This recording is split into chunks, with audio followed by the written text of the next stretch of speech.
بسم اللہ الرحمن الرحیم والسلام علی من اتبع الہدی۔ ہدایت کی اتباع کرنے والوں کو راحت دو جہاں قرآن چینل کی طرف سے سلام عرض ہے۔ تمام تعریفیں اس پروردگار کے لیے ہیں جس نے اپنی قدرت اور توانائی سے شب و روز کو خلق فرمایا اور اپنی قدرت کی کار فرمائی سے ان دونوں میں امتیاز کو قائم رکھا۔ لاکھوں درود و سلام ہوں اس ذات مقدس پر جو وجہ تخلیق کائنات ہے اور ان کی پاک آل پر۔ سامعین کرام، صاحبان ایمان، ہمارے آج کے سبق کا موضوع ہے سورہ بقرہ کی آیت نمبر 107۔ تو آئیے اللہ تبارک و تعالیٰ کے پاک نام سے اس کی ابتدا کرتے ہیں۔ بسم اللہ الرحمن الرحیم۔ الم تعلم ان اللہ لہ ملک السماوات والارض وما لکم من دون اللہ من ولی ولا نصیر۔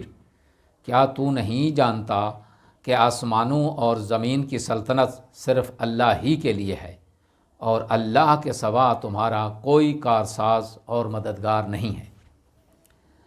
اس آیت میں استعمال ہونے والے چند کلمات کی تشریح۔ ملک اس کا مطلب ہوتا ہے بادشاہ، حکمران۔ زیر دست چیز کو بطور مالک استعمال کرنا ملک کہلاتا ہے اور فقط زیر تصرف رکھنا ملک کہلاتا ہے۔ لہٰذا ہر ملک نہیں ہے، لیکن ہر ملک کو ملک کہا جا سکتا ہے۔ اگلا کلمہ ہے ولی۔ ولی جو ہے یہ ولایت سے ماخوذ ہے۔ ولایت سے مراد ہے نصرت اور ولایت سے مراد ہے غلبہ، اقتدار۔ یعنی ولی کے معنی آقا بھی ہیں، سرپرست بھی ہیں، حکومت بھی ہے۔ اس آیت کی تفسیر یہ ہے کہ اس آیت شریفہ کو گزشتہ آیہ نسخ کی روشنی میں سمجھنا چاہیے جو اس سے پہلے ہمارا سبق تھا۔ قانون نسخ پر یہودیوں کا اعتراض یہ تھا کہ نسخ سے جہل اور عجز لازم آتا ہے۔ آیہ مبارکہ میں ظاہراً رسول کریم صلی اللہ علیہ وآلہ وسلم سے خطاب ہے، لیکن در حقیقت متعرضین کو سمجھانا مقصود ہے۔ جب آسمانوں اور زمین کی حکومت اللہ کے ہاتھ میں ہے اور وہ اس میں جس طرح چاہے تصرف کر سکتا ہے تو بندوں کے مصالح اور مفاسد کا اسے زیادہ علم ہے، اس سے وہ زیادہ علم رکھتا ہے۔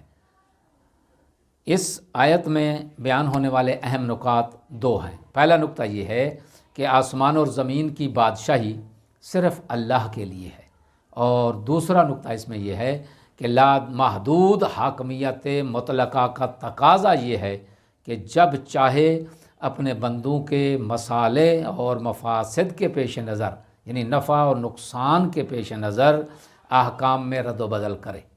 خداوند عالم ہمیں تعلیمات کلام پاک پر عمل کرنے کی توفیق عظیم عنایت فرمائے۔ وآخر دعوانا ان الحمد للہ رب العالمین۔